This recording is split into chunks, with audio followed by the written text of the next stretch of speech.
கள்ளத்தனம் செய்த காதகன் கருணாநிதி, சதிகாரன் கருணாநிதி, சண்டாளன் கருணாநிதி. 31 நாள்ல 133 கொலை நடந்திருக்கு. தம்பி ஆம்ஸ்ட்ராங் படுகொலைக்கு பிறகுதான் அந்த கொலையை வெளியில தெரியுது.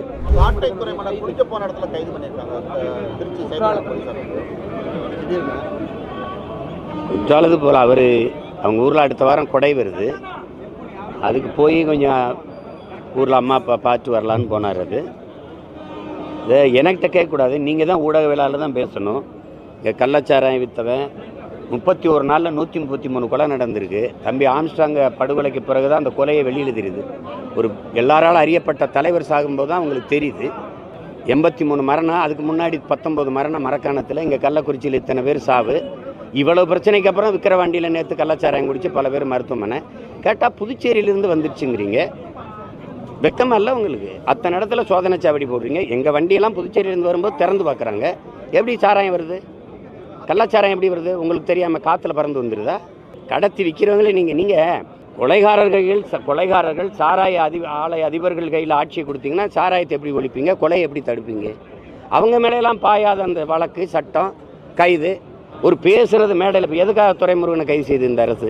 என்னை விட போயிட்டேன்னா எம்எல்ஏ நீங்கள் பெரிய அதிகாரத்தில் இருக்க பெரிய பவர்ஃபுல் கிங்கு தானே. நீங்கள் என்னை கைது பண்ணுங்க பார்ப்போம். என்னை சுற்றி இருக்க நான் கைது செஞ்சு எனக்கு நெருக்கடி கொடுக்குறது இது ஒரு ஆட்சி முறை. சரி, எதுக்காக கைது சொல்லுங்க? அவதூறு என்னங்க? அது இருந்த பாட்டுங்க. கள்ளத்தனம் செய்த காதகன் கருணாநிதி, சதிகாரன் கருணாநிதி, சண்டாளன் கருணாநிதினு பாட்டு உங்களுக்கு அனுப்பவா?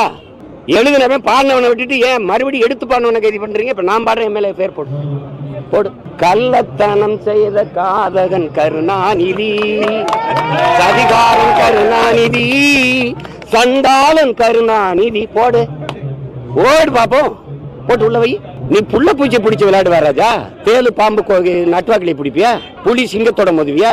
முன்னாள் முதல்வர் நீ உங்க அப்பாவை நீ அதிகாரத்துக்கு வந்தோன்னா புனித பட்டம் கட்ட பாக்குற துரோகி. தமிழ் பேரினத்திற்கு பச்சை துரோகி. யார் தர்க்கம் செய்வா? அதிகாரம் வந்தோன்னா உங்க அப்பாவுக்கு புனிதர் பட்டம் கட்டிடுவீங்களா? செஞ்ச துரோகமெல்லாம் மறந்து போயிருமா? இந்த நாட்டில் தமிழர் இன வரலாற்றில் அரசியல் வரலாற்றில் தீய ஆட்சியின் தொடக்கம், தீய அரசியலின் தொடக்கமே ஐயா கருணாநிதி வந்து உட்கார்ந்த பிறகுதான். யாராவது மறுக்க முடியுமா? பேரறிஞர் அண்ணா வரைக்கும் இந்த அரசியல் வரலாறு எடுத்து பாருங்க. எவ்வளவு நாகரிகம், எவ்வளவு கண்ணியம்.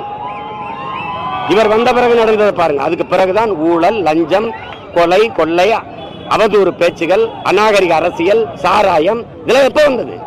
முன்னாள் முதல்வரை பேசவே கூடாதா? உங்க கட்சிக்காரங்க, உங்க வாடகை வாய்கள், நீங்கள் எல்லாம் முதலமைச்சராக இருந்த எடப்பாடி பழனிசாமி நீங்க பேசுனதுல என்ன? ஐயா ஸ்டாலின் பேசுனதுல இருக்கு, எடுத்து அனுப்பட்டா? நீங்க பேசலாம், அது கருத்துரிமை. நாங்க பேசினா அது அவமதிக்கிறது. என்ன அப்படி உங்க அப்பா வந்து அப்படி இறை தூதர், இறை மகன் இயேசு இல்ல? சொல்லுங்க, பகவான் கிருஷ்ண பரமாத்மா என்னன்னு சொல்லுங்க.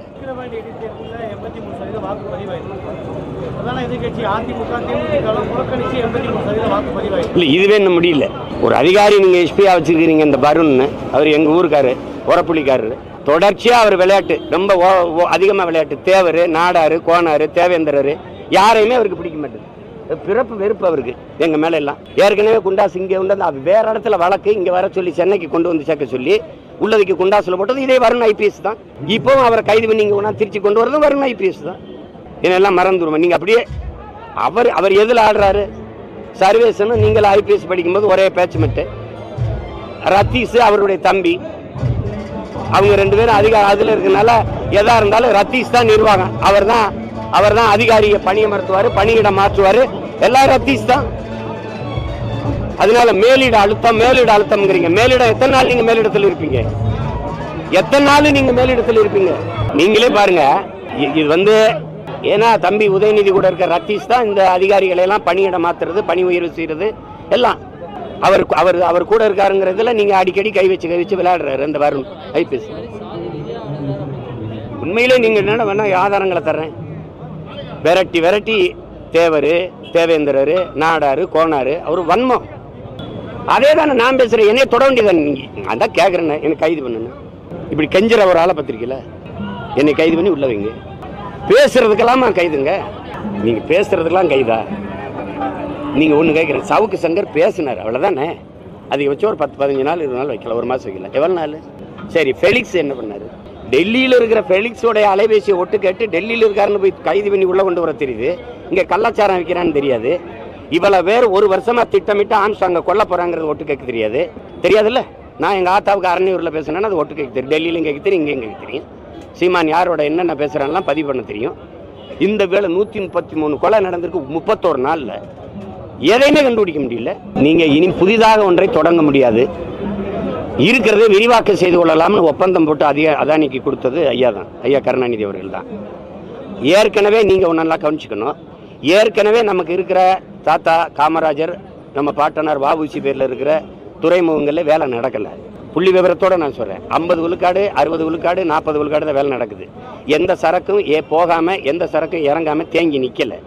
அப்படி இருக்கும்போது அதுக்கே வேலை இல்லாத போது 6111 ஏக்கரில் காட்டுப்பள்ளியில் கடலில் கரையில் ஆறுகளில் இதில் 6111 ஏக்கரை எடுத்து கொடுக்க வேண்டிய அவசியம் என்ன? இந்த துறைமுகத்தை அதானி கட்ட வேண்டிய தேவை என்ன? துறைமுகம் அதானிக்கு, ஏர்போர்ட் அதானிக்கு. அப்புறம் நாடு என்ன செய்யும்? விளிங்கத்தில் துறைமுகம் அதானி கட்டுவார். ஏற்கனவே இருக்கிற துறைமுகங்களில் என்ன பிரச்சனை? இந்த துறைமுகத்தில் இவருக்கு தனியார் முதலாளிக்கு வேலை வரணும் தான் நீங்கள் சாகர் மாலா திட்டத்தை கொண்டு வரீங்க. வானூர்தி போக்குவரத்து, தொடர் வண்டி போக்குவரத்து, தரைவழி போக்குவரத்து எல்லாத்தையும் கொண்டு போய் கப்பல் போக்குவரத்தோட இணைக்கணும். அந்த கப்பல் போக்குவரத்து இப்போ யார்கிட்ட போகுது? அதானிக்கிட்ட. இப்போ யாருக்கான நாடுது? யாருக்காக இந்த தேர்தல் நடந்து முடிஞ்சிருக்கு? யாருக்கு? தலைவரை தேர்வு செஞ்சிருக்கலாம், தரகரை தேர்வு செஞ்சிருக்கலாம். முதலாளிகளின் வளர்ச்சியை, நாட்டின் மக்களின் வளர்ச்சி, தேசத்தின் வளர்ச்சின்னு கட்டமைக்கிற மாதிரி ஒரு கேடுகட்ட பொருளாதார கொள்கை எந்த நாட்டில் இருக்கு? எந்த நாட்டில் இருக்கு? இத்தனை கோடி மக்கள் வாழ்கிற நாடு 5 முதலாளிகளின் வீடா மாறினது எப்படி? இது நான் இருக்கிற வரை நீ அதானியில் நீ அதானி வந்து இங்கே காட்டுப்பள்ளியில் துறைமுகம் கட்டிட்டும் பார்ப்போம். கொற்றலை யாரு, கொசத்தலை யாரு? சென்னையில் விழுகிற நீர் ஓடி போய் அந்த முகத்துவார் களிமுகத்தில் போய் கடலுக்குள்ள கலக்கிற இடத்துல மதில் சுவரை கட்டி அதானி எழுப்பியிருக்காரா இல்லையா? உள்ள போய் கலக்கிற இடத்துல சுவரை கட்டி எழுப்பிட்டா அந்த தண்ணி திருப்பி உள்ளதானே வரும். அப்புறம் வெள்ளத்தில் மிதக்கிறோம்னா அந்த சுவரை இடிச்சு தகத்து களிமுகத்தை போய் கடல்ல சேர்க்க விடல. என்னது இது? பறக்க ஒரு ஃபிளைட் கிடையாது இருக்கிற மேனம்பாக்கம் ஏர்போர்ட்ல, இண்டிகோ ஒன்ன தவிர. 5000 ஏக்கர்ல ஏர்போர்ட் கட்டணும். எவனா பைத்தியக்காரன் பேசுவானா? இருக்கிறதுல பறக்க விமானம் விடியா?